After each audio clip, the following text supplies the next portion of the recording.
Aslam everyone, hope you all are doing well. आज का topic है हमारा introduction to HTML and CSS। सबसे पहले हम बात करते हैं HTML के बारे में। HTML क्या होता है? HTML हमारे पास एक हाइपर टेक्स्ट मार्कअप लैंग्वेज होती है जो कि एक स्टैंडर्ड लैंग्वेज होती है जिससे आप अपने वेबसाइट के या फिर अपने वेब पेज के स्ट्रक्चर को क्रिएट करते हैं। फॉर एग्जांपल जैसे स्केलेटन होता है, ठीक है। सबसे पहले आप किसी भी चीज़ को स्टार्ट करते हैं तो सबसे पहले आप उसकी बेसिक स्ट्रक्चर से स्टार्ट करते हैं कि कहाँ पे इमेजेस आएंगी, कहाँ पे बटन्स शो होंगे, कहाँ पे लिंक्स होगा। ये सब चीज़ें हमारे पास HTML के अंदर आ जाती हैं, ठीक है। अब इसका स्ट्रक्चर क्या होता है? स्ट्रक्चर देखें, मैंने यहाँ पे लिखा है, यहाँ पे देखें एक्सक्लेमेशन मार्क्स है और डॉक्यूमेंट टाइप है, HTML है और फिर नीचे HTML। इन सब में एक चीज़ कॉमन है जो हमने ग्रेटर और लेस दैन के साइन यूज़ किए हुए हैं। तो आप HTML जब भी टाइप करते हैं HTML स्टेटमेंट्स, तो आप उसके स्टार्ट में और एंड में आपके पास लेसर दैन और ग्रेटर दैन के साइन लगते हैं, ठीक है। अब जैसे यहाँ पे आप देख सकते हैं कि हर किसी के स्टार्ट और एंड में लेसर दैन और ग्रेटर दैन के साइन लगे हुए हैं और फिर स्टेटमेंट्स लिखी हुई हैं। ये हमारे पास बेसिक स्ट्रक्चर होता है HTML का। और इसमें आपने हेड टैग में क्या क्या लिखना है, बॉडी टैग में क्या क्या लिखना है, और फिर ये आपकी स्टेटमेंट जो है वो कंप्लीट हो जाती है। अब जैसे कि यहाँ पे देखें, टाइटल है, फिर हमारे पास लिंक दिया हुआ है और उसके बाद बॉडी स्टार्ट हो जाती है। बॉडी में आपने हेलो वर्ल्ड लिखा हुआ है, this is my first web page. ये सब चीज़ें आपने बॉडी में लिखी हुई हैं और हेड में आपने टाइटल वगैरह लिखा हुआ है। तो अब इसके बाद हमने स्ट्रक्चर देख लिया, HTML क्या होता है वो देख लिया। अब इसके मेन पार्ट्स देख लेंगे। अब यहाँ पे मैंने एक टेबल बनाया हुआ है जिसमें पार्ट एक तरफ है और डिस्क्रिप्शन एक तरफ है, तो वो देख लें आप। अब जैसे हमने फर्स्ट देखा था डॉक्यूमेंट टाइप HTML का था स्टेटमेंट, तो उसका क्या है कि आप डिक्लेयर करते हैं HTML5 वर्जन। उसके बाद सेकंड स्टेटमेंट थी HTML की जो कि रूट एलिमेंट होती है डॉक्यूमेंट का। नेक्स्ट हमारे पास हेड आ जाता है जिसमें आपके पास टाइटल और लिंक्स और मेटा डाटा आ जाता है। अब टाइटल में क्या होता है? टाइटल आपके पास शो होता है और ब्राउज़र टैब जैसे अगर आपने शो करवाना है वहाँ पे। लिंक आपने अगर कोई कनेक्ट करना है, लिंक आपने CSS का HTML से, और फिर बॉडी में आप जितने भी विजिबल कंटेंट्स होते हैं वो लिखते हैं। फिर हमारे पास हेडिंग्स आ जाती हैं H1 to H6, 6 हेडिंग्स होती हैं और इसमें H1 जो होती है वो लार्जेस्ट होती है। फिर हमारे पास P की स्टेटमेंट आ जाती है जो कि पैराग्राफ को शो करती है, और एक स्टेटमेंट आती है हमारे पास एंकर की HREF जो कि हमारे पास हाइपरलिंक को रिप्रेजेंट करती है। इमेज हमारे पास इमेज SRC जो होती है वो इमेज को रिप्रेजेंट करती है, और डाइव और स्पेन जो होते हैं कंटेनर्स होते हैं लेआउट्स के लिए और स्टाइलिंग के लिए। इसके बाद जो लास्ट में हमारे पास UL, LI और OL होता है जो कि लिस्ट को रिप्रेजेंट करता है। अब हमने देख लिया कि HTML क्या होता है, उसके मेन पार्ट्स क्या होते हैं, स्ट्रक्चर क्या होता है बेसिक। अब हम देखते हैं CSS क्या होता है। CSS हमारे पास एक बेसिकली कास्केडिंग स्टाइल शीट्स होती हैं जो कि डिज़ाइन लेयर होती हैं किसी भी वेबसाइट की, और ये कंट्रोल करती हैं कि HTML एलिमेंट्स हमारे पास किस तरह से दिखेंगे। अब जैसे कलर्स हो गए, फॉन्ट्स हो गए, लेआउट्स हो गए, एनिमेशंस हो गए, और क्या रिस्पॉन्सिव बिहेवियर होगा, ये सब चीज़ों को लुक आफ्टर करती हैं। अब टुगेदर यानी कि यहाँ पर लिखा हुआ है कि HTML is equals to structure और CSS is equals to style, ठीक है। ये आपने अपने जहन में रखना है कि HTML हमारे पास स्ट्रक्चर प्रोवाइड करता है, CSS हमारे पास उस स्ट्रक्चर को स्टाइल प्रोवाइड करता है। अब इसका स्ट्रक्चर क्या होगा? अब देखिए यहाँ पे सबसे पहले स्लैश है, फिर स्टार है, this is a CSS comment, फिर स्टार है और फिर क्लोज हो जाएगा। फिर बॉडी में हमारे पास बैकग्राउंड कलर का लिखा हुआ है, फॉन्ट फैमिली कौन सी होगी, फिर हेडिंग 1 में कलर कौन सा होगा, ब्लू, और टेक्स्ट अलाइन किस तरह से होगा सेंटर में। मतलब ये सारी जो इन्फॉर्मेशन ये हमारे पास CSS का स्ट्रक्चर प्रोवाइड करता है, ठीक है। अच्छा, अब नेक्स्ट हमारे पास आ जाते हैं कि मेन पार्ट्स ऑफ CSS, ठीक है। इसमें मैंने टेबल बनाया हुआ है कॉन्सेप्ट और डिस्क्रिप्शन का। कॉन्सेप्ट में सबसे पहले हमारे पास है सिलेक्टर। अब सिलेक्टर की डिस्क्रिप्शन क्या होती है कि ये चूज़ करता है कि कौन से HTML एलिमेंट को स्टाइल किया जाए।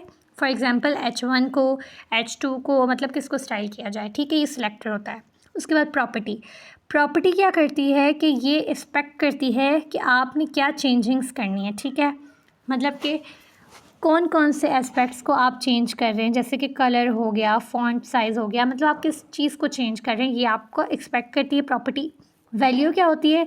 ये सेट करती है प्रॉपर्टी को, जैसे कि ब्लू, और फॉन्ट साइज़ क्या होना चाहिए, 16 पिक्सल होना चाहिए है, कलर कौन सा होना चाहिए, ब्लू होना चाहिए, यानी कि ये प्रॉपर्टी को सेटिंग देती है, वैल्यू देती है। फिर डिक्लेरेशन ब्लॉक होता है, ये इनक्लोज करता है कर्ली ब्रैकेट्स में कि ये मतलब बताता है कि 1 और मोर प्रॉपर्टी वैल्यू पेयर्स हैं, तो आप उनको इस तरह से रिप्रेजेंट करते हैं कर्ली ब्रैकेट्स में, ठीक है। फिर क्लासेस और आईडीज़ क्या होती हैं, dot class and hashtag ID, ये आप यूज़ करते हैं स्टाइल्स को अप्लाई करने के लिए सिलेक्टिवली। लास्ट में हमारे पास आ जाता है रिस्पॉन्सिव डिज़ाइन। ये क्या करते हैं कि ये मीडिया क्वेरीज को यूज़ करते हैं ताकि आपकी साइट जो है वो मोबाइल फ्रेंडली हो। अब हमने देख लिया कि HTML क्या होता है, CSS क्या होता है। अब हम इनके इंपॉर्टेंट एलिमेंट्स और इम्पॉर्टेंट कॉन्सेप्ट्स देख लेते हैं। फॉर्म की स्टेटमेंट किस लिए यूज़ होती है? जब आप इनपुट फील्ड्स, बटन्स या फॉर्म्स के लिए यूज़ करते हैं। अगर आपने टेबल्स बनाने हैं तो आप टेबल की स्टेटमेंट यूज़ करेंगे। सेक्शन, हेडर, फुटर, ये सारे जो हैं वो लेआउट टैग्स हैं। इनपुट, टेक्स्ट एरिया, बटन, ये हमारे पास फॉर्म्स और यूज़र इनपुट के लिए यूज़ होते हैं। आई फ्रेम, वीडियो, ऑडियो, ये मल्टीमीडिया कंटेंट के लिए यूज़ होते हैं। अगर हम CSS की बात करें कुछ इंपॉर्टेंट कॉन्सेप्ट के, तो सिलेक्टर हमने देखा कि जैसे कि आपने किसी element, class, ID, universal grouping जो भी आपने सेलेक्ट करना है उसके लिए यूज़ होता है। बॉक्स मॉडल आपके पास मार्जिन, बॉर्डर, पैडिंग, कंटेंट, इन चीज़ों के लिए यूज़ होता है। फ्लेक्स बॉक्स एंड ग्रिड जो है वो लेआउट सिस्टम के लिए यूज़ होता है। ट्रांजिशन और एनिमेशंस हमारे पास इंटरेक्टिव यूज़र इंटरफेस के लिए यूज़ होता है। फिर हमारे पास मीडिया क्वेरीज आ जाती हैं जो कि आपके पास रिस्पॉन्सिवनेस के लिए यूज़ होती हैं, यानी कि मोबाइल और टैबलेट डेस्कटॉप जो है वो कितनी जल्दी आपका रिस्पॉन्सिव है। हमने ये देख लिया कि HTML क्या होता है, उसमें इंपॉर्टेंट एलिमेंट्स क्या होते हैं, उसका स्ट्रक्चर क्या होता है। CSS क्या होता है, उसके इंपॉर्टेंट पार्ट्स, उसका स्ट्रक्चर, उसके कॉन्सेप्ट्स देख लिए। अब हमारे पास ये क्वेश्चन आता है कि हम किस तरह से HTML और CSS को स्टेप बाय स्टेप सीख सकते हैं। तो step by step learning plan यही होगा कि स्टेप 1 है, आपने बेसिक्स देखनी है HTML की, कि आपको पता होना चाहिए टैग्स क्या होते हैं, नेस्टिंग क्या होती है, एट्रीब्यूट्स क्या होते हैं, और आपने अपना फर्स्ट वेब पेज कैसे बनाना है। फिर उसके बाद स्टेप 2 होगा कि बेसिक्स ऑफ CSS। अब आपने देखना है कि आपने इंटरनल और एक्सटर्नल किस तरह से उन चीज़ों को देखना है, उनकी properties, colour, background, border, margin, ये सब चीज़ें देखनी है, सीखनी है। फिर उसके बाद स्टेप 3, जब आपने दोनों की बेसिक्स देख ली, अब आपने पेज लेआउट देखना है। इसमें क्या है कि आपने मास्टर करना है बॉक्स मॉडल को, यानी कि आपने प्रैक्टिस करनी है पेज लेआउट की, और आपने अंडरस्टैंड करना है ग्रिड क्या होती है, फ्लेक्स बॉक्स क्या होता है। नेक्स्ट हमारे पास स्टेप 4 आ जाता है जो कि है स्टाइलिंग एंड फॉन्ट्स। इसमें क्या करना है, आपने गूगल फॉन्ट्स की इंटीग्रेशन करनी है, स्टाइल बटन्स को देखना है, उनके लिंक्स, लिस्ट, नेविगेशन बार, उन सब को समझना है। एक इस तरह से आप स्टाइल और फॉन्ट्स सीख के अपनी वेबसाइट को मोर अट्रैक्टिव कर सकते हैं। फिर स्टेप 5 है रिस्पॉन्सिव वेब डिज़ाइन, मतलब कि आपने अपनी वेबसाइट को मोबाइल में, टैबलेट में, हर जगह आपने किस तरह से उसको अच्छा दिखाना है। ठीक है, आपने मीडिया क्वेरीज यूज़ करनी है। फिर स्टेप 6 है बिल्ड प्रोजेक्ट्स, यानी कि आपने पर्सनल पोर्टफोलियो बनाने हैं, प्रोडक्ट पेज बनाना है, ब्लॉग लेआउट करना है और रेज्यूमे पेज लिखना है, मतलब आपने अपने प्रोजेक्ट्स बनाना स्टार्ट करना है। ठीक है, ये आपके पास स्टेप्स हो गए कि आपने किस तरह से HTML और CSS सीख सकते हैं। मतलब जब जितनी आप प्रैक्टिस करेंगे, सीखने के साथ साथ करते भी जाएंगे, अपने प्रोजेक्ट्स बनाते जाएंगे, तो आपके लिए ज़्यादा इजी होगा। ओके, इसके बाद हमारे पास नेक्स्ट क्वेश्चन ये आता है कि हम इन चीज़ों को यूज़ करके HTML और CSS को किस तरह से हम मनी अर्न कर सकते हैं। सबसे पहला तो हमारे पास आता है फ्रीलांसिंग। आप फ्रीलांसिंग कर सकते हैं। आप डिफरेंट प्लेटफॉर्म्स जो कि आपको ये प्रोवाइड करती हैं, फाइवर, अपवर्क, फ्रीलांसर, इनमें अपना अकाउंट बनाएं और इनमें अपना काम, अपने प्रोजेक्ट्स अपलोड करें ताकि आप क्लाइंट्स को इंटरेक्ट कर सकें, और इस तरह से आप फ्रीलांसिंग कर सकते हैं। सेकंड, आप ये कर सकते हैं कि वेबसाइट टेम्पलेट्स को सेल करें, यानी कि आप रेडीमेड टेम्पलेट्स बनाएं और फिर उनको सेल करें। हमारे पास बहुत से ऐप्स हैं ऑनलाइन, गमरोड है, क्रिएटिव मार्केट है, थीम फॉरेस्ट है, इनमें आप अपलोड कर सकते हैं और अपनी वेबसाइट टेम्पलेट्स को सेल कर सकते हैं।